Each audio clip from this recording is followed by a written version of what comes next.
بسم الله الرحمن الرحيم.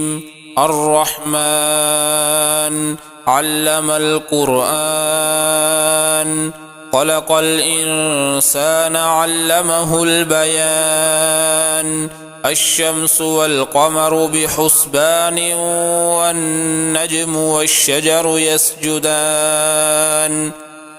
والسماء رفعها ووضع الميزان، ألا تطغوا في الميزان، وأقيموا الوزن بالقسط ولا تخسروا الميزان.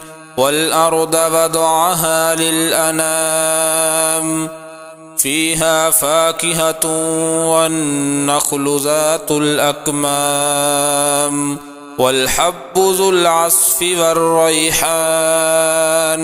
فبأي آلاء ربكما تكذبان؟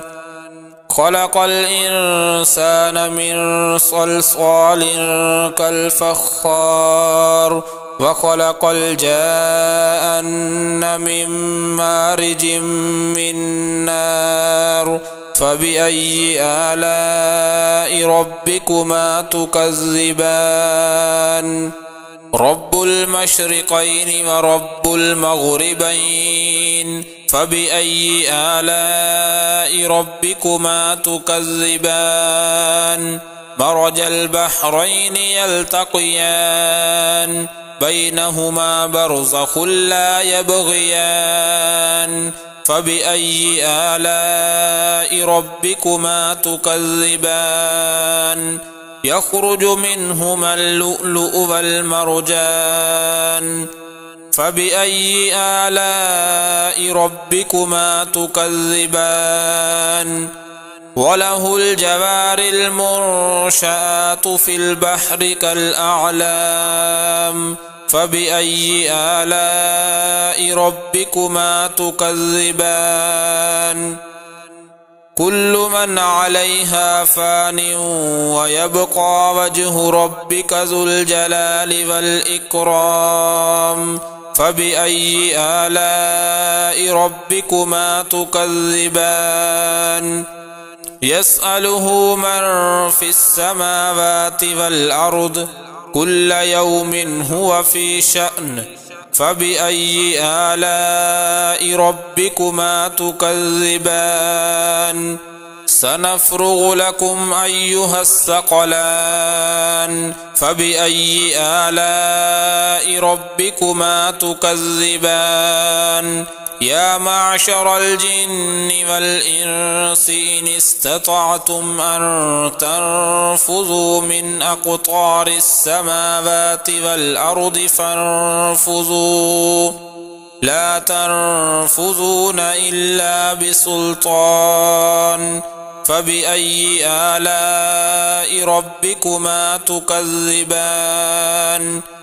يرسل عليكما شواظ من نار ونحاس فلا تنتصران. فبأي آلاء ربكما تكذبان؟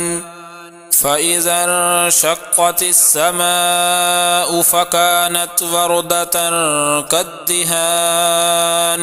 فبأي آلاء ربكما تكذبان؟ فيومئذ لا يسأل عن ذنبه إنس ولا جان. فبأي آلاء ربكما تكذبان؟ يعرف المجرمون بسيماهم فيؤخذ بالنواصي والأقدام. فبأي آلاء ربكما تكذبان؟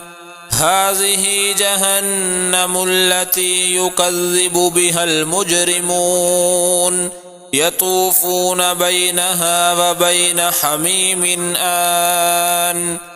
فبأي آلاء ربكما تكذبان؟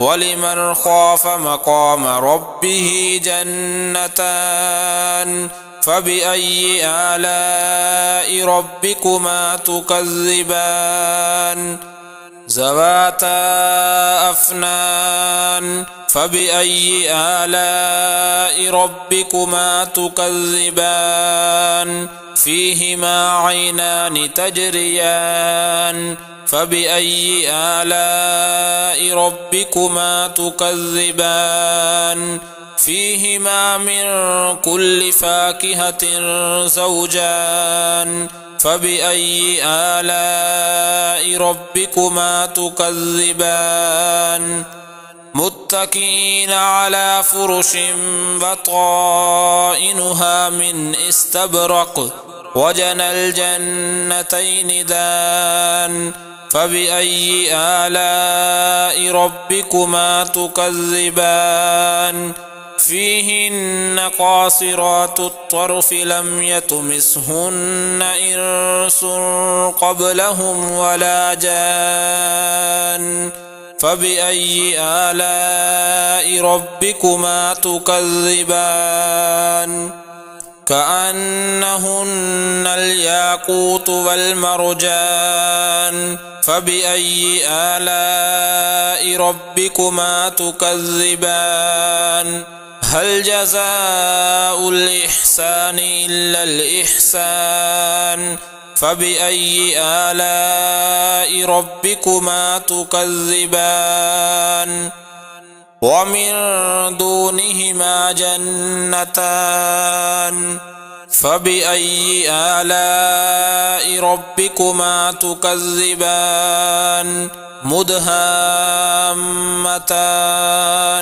فبأي آلاء ربكما تكذبان فيهما عينان نضاختان فبأي آلاء ربكما تكذبان فيهما فاكهة ونخل ورمان فبأي آلاء ربكما تكذبان فيهن خيرات حسان فبأي آلاء ربكما تكذبان حور مقصورات في الخيام فبأي آلاء ربكما تكذبان لم يطمثهن إنس قبلهم ولا جان فبأي آلاء ربكما تكذبان متكئين على رفرف خضر وعبقري حسان فبأي آلاء ربكما تكذبان تبارك اسم ربك ذي الجلال والإكرام